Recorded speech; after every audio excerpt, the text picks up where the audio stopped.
Nous continuons notre visite de la FFSA Academy à Valence avec Cédric Selam. Alors Cédric, quelle est votre mission ici à la FFSA Academy pour le championnat de France junior karting?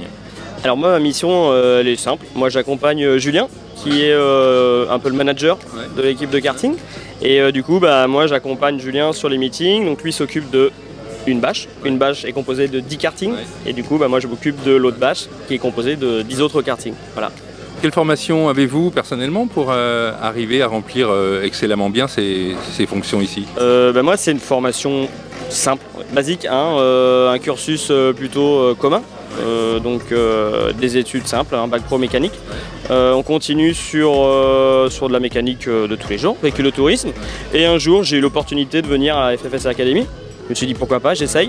Ça m'a plu, donc me voilà ici au bout de plus de 6 ans déjà. Et du coup, c'est comme ça que ça m'a fait permettre de connaître un peu le sport auto. Voilà, sport auto, sport méca plutôt.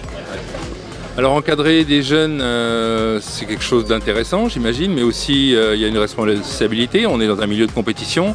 Alors comment ça se passe avec eux, avec les apprentis mécaniciens? Ça se passe plutôt bien, dans l'ensemble, mais c'est même pas dans l'ensemble, ça se passe bien tout court. C'est des jeunes avec qui ça se passe bien, il faut être attentif quand même, parce que ça reste des jeunes. Hein. On l'a été aussi, donc on sait par où ils passent, et il faut être attentif sur leur travail, parce qu'il ne faut pas oublier que c'est des cartes de compétition, et il faut être attentif tout simplement sur le bon fonctionnement, sur la régularité de leur travail, et bien faire attention, c'est notre rôle. Hein. On n'est pas là pour leur demander vraiment d'être professionnels, ils sont là pour apprendre, et on est là pour les épauler. Voilà. Et surtout qu'ils ont une saison bien remplie, ils ne font pas que le karting, ils ont un rythme de travail soutenu, ça demande aussi d'être attentif à ça. Donc qu'est-ce qu'ils font d'autre à part le karting? Alors en plus du karting, ils font de la monoplace.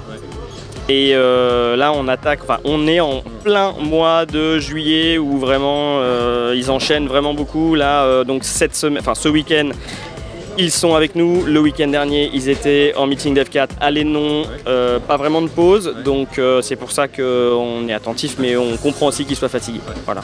En même temps, cette fatigue, elle est inhérente à la compétition. En compétition, on se donne toujours à fond, il y a des déplacements, etc. Donc il faut leur apprendre à gérer ça, mais c'est intéressant. C'est hyper intéressant. Il y a un esprit d'équipe qui se met en place.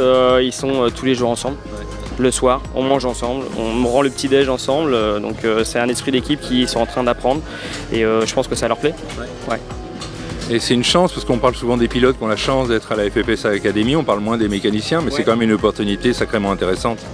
Ah complètement, je veux dire, n'importe quel jeune qui pour moi est passionné un petit peu de sport méca, adorerait être ici, parce que on les prend pas pour des apprentis de base, on les intègre, on leur montre, on recadre les choses de temps en temps et ça se passe plutôt bien et pour moi ils ont vraiment de la chance d'être ici. Après je sais pas, faut leur demander. Ouais. Quel genre d'avenir s'ouvre à eux après cette formation à la FFSA Academy?